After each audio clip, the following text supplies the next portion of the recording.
And it was about the kids getting together. Forget everything you thought you knew about Sister Wives, because almost all of it was staged. Christine Brown's memoir is less a revelation than a confirmation, a painstakingly detailed, occasionally gut-wrenching verification of what viewers of Sister Wives long suspected.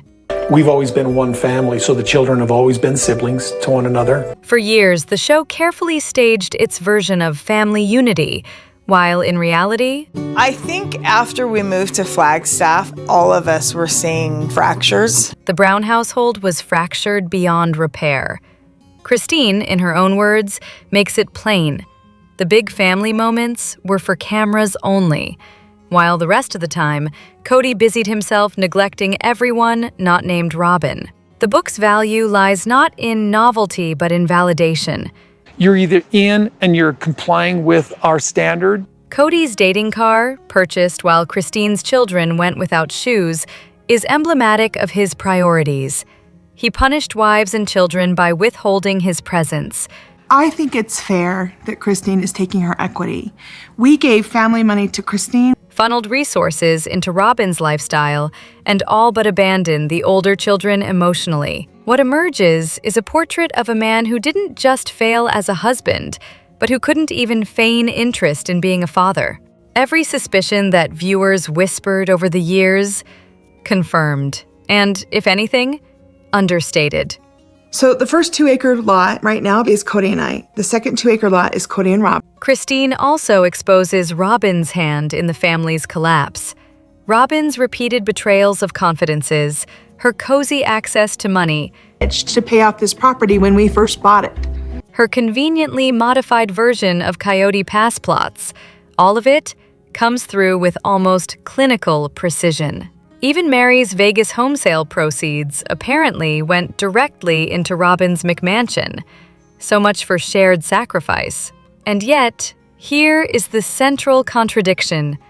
It's not the most fair scenario. The problem is Coyote Pass isn't paid off. Christine simultaneously eviscerates Cody and Robin in print, then turns around to play nice for the cameras in order to keep the TLC checks coming. Her decision to continue filming and to let her new husband bond with Cody over race cars reeks of opportunism and cognitive dissonance.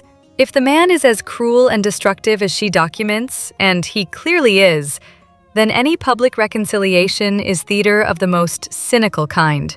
We're a fundamentalist Mormon family. The book's emotional core is Christine's grappling with faith. She pulls back the curtain on the suffocating religiosity that shaped her life, finally admitting the extent to which it shackled her choices. It's one of the few truly fresh perspectives she offers, a candid reckoning with belief, not just with Cody. But make no mistake, this family remains a masterclass in grift. And announced to the world we were polygamous. They rose to fame by selling a curated fiction of plural harmony, and now, as the empire burns, they're selling its ashes back to the audience one book deal at a time. Christine's memoir may be more honest than the show ever was, but it still participates in the same cycle. Exploitation packaged as catharsis. Perhaps the final irony is that after all these revelations, no one should be shocked. It wasn't in the rotation. Mary and I aren't in. Every ugly detail, Cody's favoritism, Robin's manipulations, the children's neglect, was already visible to anyone willing to look past the TLC editing room. The only surprise is how much worse it was behind the scenes. So she's walking away with the money we would have paid off Coyote Pass with. So yes, Christine has freed herself, and that deserves applause. But let's not pretend this is pure bravery. It's also commerce. And like everything else in the Brown family saga, it's being monetized until the very last drop. This is Cody Brown's worst nightmare, and it's not another wife leaving. This is not a safe conversation anymore. I'm sorry, it's just not. Christine Brown has finally done it. She secured the last word, not in a reunion stage showdown, but in the pages of her memoir. Just Christine is gone, Mary has left, you're gone. With the season wrapped and the tell-all already filmed, Cody Brown has no recourse within his own TLC machine. His only options now are a desperate social media rant or the indignity of another recycled look-back special. For a man addicted to control, this enforced silence is exquisite punishment. Christine has made it clear in interviews that she was blindsided by clips of Cody at the tell-all, confirming the timeline. And with this season likely serving as the swan song for Sister Wives, a conveniently round number, Christine appears poised to continue her literary revenge tour once she's free of TLC contracts. Somewhere in Arizona, one imagines Cody furiously pacing, eyeing both roof beams and tree trunks with equal menace. Everybody has to make a choice here about whether I'm supposed to be involved in their lives. Of course, Cody could always pen his own rebuttal. The mind reels at the possibilities. An all-caps manifesto thin on children, thick on grievances, padded with tales of his alleged charitable endeavors for the Single Mothers with Hats in Hand Foundation. Perhaps he'd branch into lifestyle writing. The Alpha Male's Guide to Gloves, a fever dream of leather, fingerless flair, and machine-washable nacho-eating practicality. Readers could expect chapters on the proper squeak of a fist-clenched glove, or the melodrama of removing safety gear with one's teeth mid-chainsaw session. It would be part survival manual, part ego parade, and entirely unintentionally hilarious. You're either in complying with our standard. The true triumph, however, lies not in Christine's storytelling alone, but in the economics. Every copy sold is a reminder that Cody can Google her success, tally her profits, and stew in resentment, all without ever laying claim to a cent. For a man obsessed with authority and image, this is a poetic defeat. Christine has taken his voice, his narrative, and even his ability to profit from her story. Here's the part TLC never wanted you to know. Cody Brown wasn't just bad on camera. Off camera, he was worse. If everybody's willing to conform to patriarchy again, I guess. Cody Brown has long presented himself as a patriarch with a divine mission, but the receipts, both televised and now published, paint a very different picture. What emerges is not simply a negligent father, but a man who treats parenthood as an optional hobby, one to be indulged only when convenient. And Cody gives the girls Claddagh rings. Take, for instance, his casual dismissal of Christine's daughters, who were left without the symbolic Claddagh rings their sisters received. It's not off my radar. Cody's excuse? It simply wasn't on his radar. A father forgetting his daughter's birthday is one thing. A father deciding entire children are beneath his attention is another. Okay, so you wouldn't be able to come over and stuff if Isabel goes back to school. But then again, this is the same man who admitted he was too busy to check on Truly, denied her comfort after surgery, and prioritized Robin's laundry over a sick child's health crisis. Domestic chores as a higher calling than fatherhood. How inspiring. No. That's not what I said. I said Cody has to make the decision. The cruelty isn't subtle either. Isabel's desperate phone call asking her father to sing to her after surgery, an utterly basic act of comfort, was brushed off.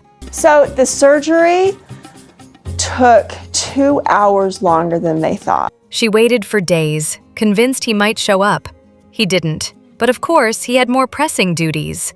Being with his family. Translation, Robin and her children. If this were the storyline of a deadbeat dad on the evening news, the outrage would be unanimous. Yet here it is, playing out for years on national television, sanitized by editing, until Christine's memoir stripped away the gloss. Even the most banal details reveal the truth. I mean, I would make Truly a little area over there so she would be able to. Well, I might. When Truly visited her father's home, she was offered space that screamed unwelcome guest rather than beloved daughter. No room in the sprawling McMansion, no real sense of belonging. And yet, Cody fancied himself a candidate for joint custody, apparently under the impression that children thrive on cold pull-out sofas and emotional neglect. Because we'll have to have a shared custody. It'll have to be 50-50. The custody fantasy, of course, was less about parenting and more about dodging child support. This is an acknowledgement from me to them that I am their father. The hypocrisy extends beyond fatherhood. Cody raged at Janelle for receiving a spiritual release from their church, an institution that had already deemed him guilty of abandoning his wives. His fury was not about faith, but about control, the only currency he values. Choose this side, which is Cody, Mary, Robin, and Robin's kids. And as for Robin, whether she is saint, servant, or schemer depends on who's telling the story. The narrative of long-suffering wife is convenient, but her actions suggest otherwise. Endless shopping, luxury living, and unchallenged favoritism hardly scream martyrdom. What's most damning is how self-aware Cody actually is. He reads the online commentary, and it bothers him. Not enough to change, of course. That would require humility, but enough to prove he knows precisely how he is perceived. He is not oblivious. He is willfully indifferent. The ongoing charade is no longer entertaining, it's grotesque. A man who demands loyalty from wives and children while offering contempt in return does not deserve a platform, let alone a paycheck. And yet, the cameras keep rolling, milking dysfunction for ratings. At this point, the true scandal isn't Cody Brown's behavior, it's the fact that it's still being televised. This wasn't a love story. It was a hostile takeover dressed up as romance. From the moment she arrived, Robin appeared convinced she would be the breakout star of the family. I've just had some struggles with her coming into the family. She clearly expected to be the audience's darling, which perhaps explains why she immediately set her sights on Christine. Season 3 makes it particularly obvious. Robin wasn't simply trying to fit in. She was trying to compete. Robin, and she's this diesel jeans model, and she's everything I want. And I'm thinking, that's rich, dude. When it became undeniable that Christine and Janelle had earned more warmth from viewers, Robin seethed. After all, she believed she was the thinnest, the prettiest, and, therefore, by some twisted logic, the obvious favorite. Rotation that never changed. I really wanted the relationships with each of my sister wives, each one. Her frustration didn't just simmer privately, it seeped into her actions. Rather than accept her less-than-adored status, she punished Christine and Janelle through Cody, weaponizing his authority to mirror her grievances. Her in a creative way with dolls. So tomorrow we're going to go to a big courtroom and there's going to be a judge. The performance of Perfect Wife and Mother reached its most unsettling point in that early clip where she corrected her children for calling Cody by his actual name instead of Daddy. Imagine meeting a man for mere months and deciding your school-age children should erase their still-living, still-involved father in favor of the new husband. That wasn't love. It was a calculated takeover, executed with unnerving precision. It's no wonder Isabel was wary of David later on.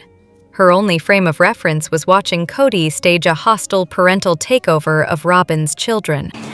Today is the day where we go to the courtroom and the judge asks if they know or agree. For anyone paying attention, the move was deeply manipulative, not romantic. Robin's competitive streak extended into every corner of the household. When Christine's cooking drew praise, Robin's face hardened. My lawyer, Stephanie Clement, referred him to me. He is a debt specialist. Hopefully he'll have some good news. When Mary was the family's photographer, Robin acquired a pricey camera to mimic the role. When Janelle bailed her out of debt, Robin magically transformed into the poster child of fiscal responsibility, despite a history of financial wreckage under multiple last names. Typically for Thanksgiving, I do the turkey because, well, I just know how to make a... Each wife had a role. Robin's strategy was not to appreciate, but to usurp. Of course, Christine was the easiest to target. Not too long ago, I approached Cody and Robin. Mary was useful to Robin, someone to befriend, flatter, and ultimately manipulate into surrendering the legal marriage. Janelle, with her financial acumen and favored children, was untouchable at the time.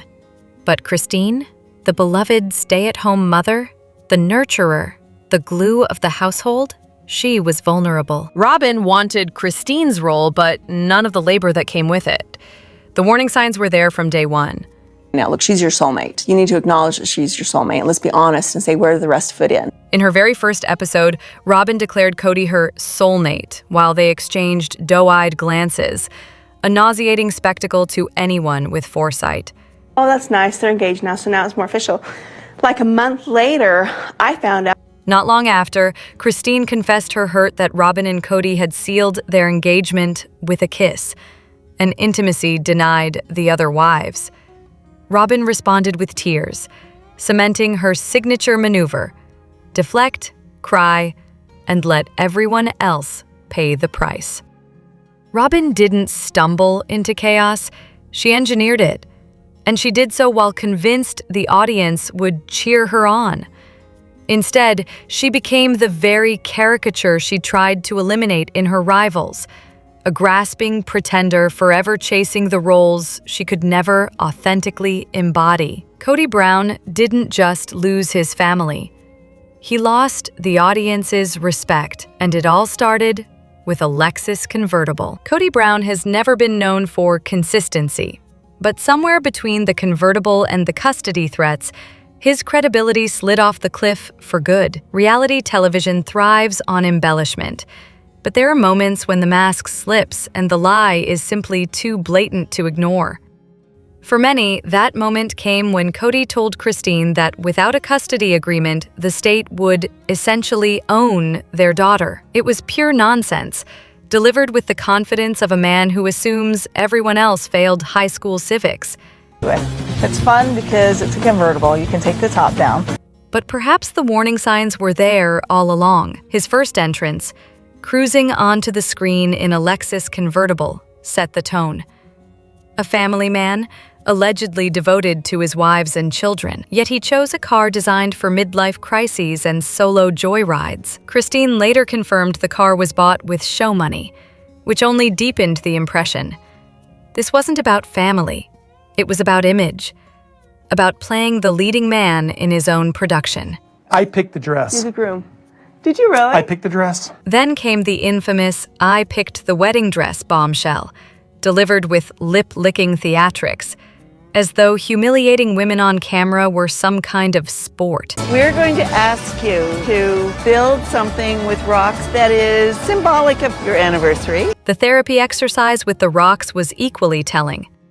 Asked to symbolize his marriages, he refused to acknowledge each wife individually, insisting instead that only the big family mattered. Translation: the women were not partners, merely cogs in his self-glorifying machine to populate the earth. The pattern stretched across seasons. Mona, sweetie, if you're confused, it's because we're confused.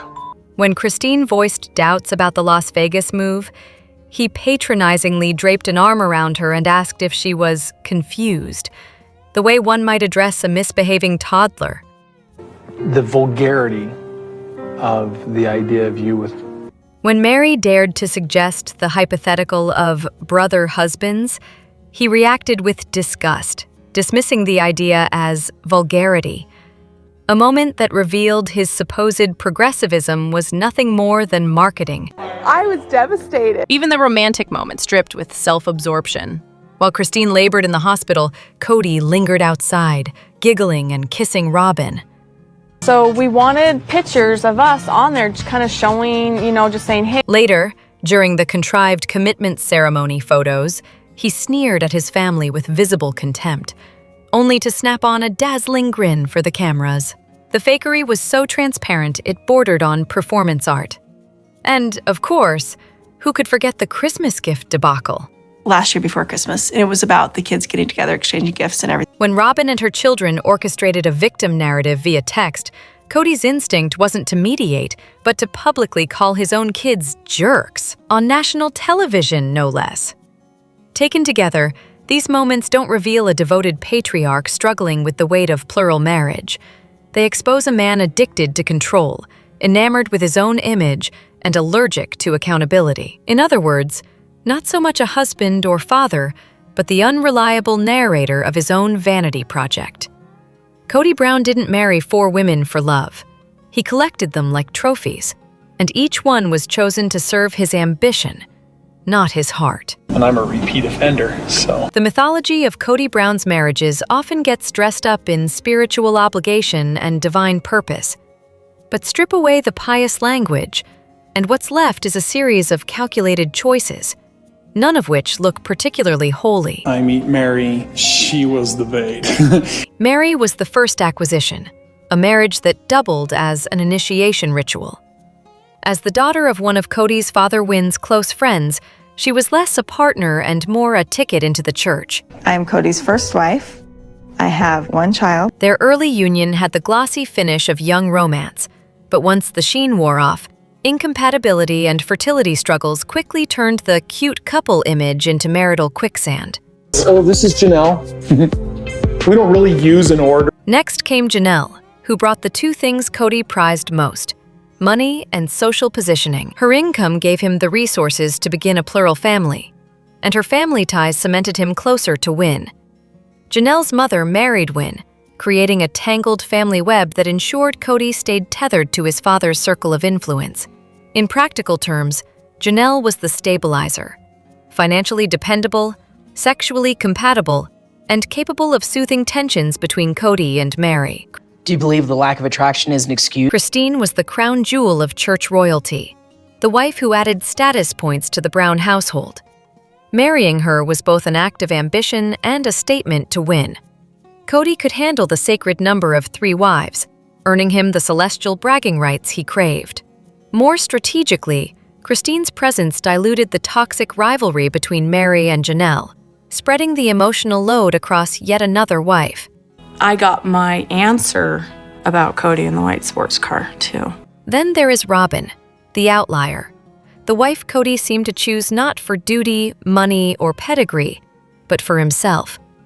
She entered the picture when the original 3 were worn down by decades of poverty, endless childbearing, and emotional exhaustion. Robin became the mistress-turned-wife, the midlife crisis escape hatch that polygamy conveniently allowed. She wasn't church royalty or financial salvation. She was the shiny prize Kody awarded himself for years of supposed sacrifice. In his mind, she was the reward for doing the work. In reality, she was the younger woman who made him feel powerful again. And I'm a repeat offender, so. Robin also represented the perfect vehicle for Kody's grand delusion: fame. By the time she arrived, TLC had entered the frame, and many suspect producers nudged for a 4th wife to complete the picture. Robin eagerly stepped into that role, marketing herself as both savior and soulmate. To Kody, she was not just a wife, but a symbol, the proof he was the hero of polygamy and the star of a reality TV empire. I married Mary. I married Janelle. And then 16 years ago, I married Chris. The pattern is clear. Each wife represented a different kind of acquisition: Mary for legitimacy, Janelle for stability, Christine for status, and Robin for ego. He would come over like at 5 at night, have dinner with us. What Kody never seemed interested in was the actual work of maintaining long-term relationships. Once the novelty wore off, he treated his wives as replaceable accessories in his ongoing performance of self-importance. Robin may have been his so-called trophy, but the irony is painful. A trophy is only impressive if the game itself was won honorably. In Kody's case, the victories look more like shortcuts, bargains, and betrayals, all dressed up as destiny. Kody thought his time was the family's most valuable gift, until the kids proved they'd rather have each other than him. They decided on a separate Christmas without me and without Robin and without Mary. By episode 4 of Sister Wives season 18, the Brown family had evolved from plural marriage to outright civil war. The holiday season became the battlefield, with each faction hosting its own Christmas. Only Christine's daughters crossed enemy lines to attend the gathering at Kody and Robin's home. Dad didn't make enough effort this year. And maybe Robin too. Janelle's sons, standing on the wreckage of family unity, remarked that Kody and Robin should have tried harder to mend fences. Kody, naturally, claimed he made the effort but was rejected. Because if I would have thought for 1 second they were open to anything to do with us. Robin, in her trademark performance of martyrdom, insisted that if she had sensed even the slightest opening for reconciliation, she would have pushed real hard. A convenient line, given her reputation as the world's least reliable narrator. The truth is that both Cody and Robin assumed they could strong-arm obedience by wielding what they thought was the family's most valuable resource, Cody's time. We can't keep living like this. It's really, really important. His attention was meant to be the golden ticket, scarce, coveted, and granted only to those who fell in line. We're going to do our own thing. But the plan backfired spectacularly. The children proved they valued each other far more than they valued him. That realization, more than Christine's departure or the kids' rebellion, is what wounded Cody most. Almost all my interaction with Robin's children. This dynamic makes Robin's smug awareness that he spent nearly all of his time at her house with her children especially cruel. Cody's actual time that he spends in each home is pretty equal. When laid against the backdrop of COVID, particularly the infamous Isabel surgery debacle, it becomes not just favoritism, but outright neglect. And so I'm not going to be circumvented in that. Cody's delusion runs deeper than poor time management. He bought into his own patriarchal propaganda, sincerely believing the children would prioritize him above their mothers and siblings. Or Cody for Christmas. When Christine left, he expected them to exile her and rally to his side. Instead, he discovered the obvious. The children's loyalty lies firmly with their mothers. And here lies the fatal flaw of the entire experiment. No family should ever be tricked into a 19th century doctrine crafted by a sex-obsessed religious leader who believed one man could simultaneously meet the needs of 4 women and nearly 20 children. The structure was never sustainable. It was destined to implode, and now it has. Even within that doomed system, Cody's behavior as a father is indefensible. There's been no communication from Cody about Savannah. She's not said, I want to go see Dad. A single rejection is not a free pass to abandon your children. Parental duty demands persistence. Unless explicitly told, don't contact me again, the door remains open. Janelle's sons essentially confirmed as much. The fact that Cody chose to slam it shut speaks volumes about his priorities. She was gaslighting everyone into treating her with special treatment. Meanwhile, Robin, repeatedly heralded by Cody as the family's supposed master of emotional intelligence, failed to recognize, or more likely ignored, the opportunity for reconciliation with the children. Her inability to perceive what was plainly there proves that her attention has always been elsewhere, protecting her own position, not repairing the family. In short, Second Christmas was not merely a holiday gone awry. It was the perfect distillation of the Browns' collapse. Cody clung to his patriarch fantasy, Robin played the misunderstood victim, and the children chose each other over a father who long ago stopped choosing them. Be part of the inside joke. Subscribe and stay in it.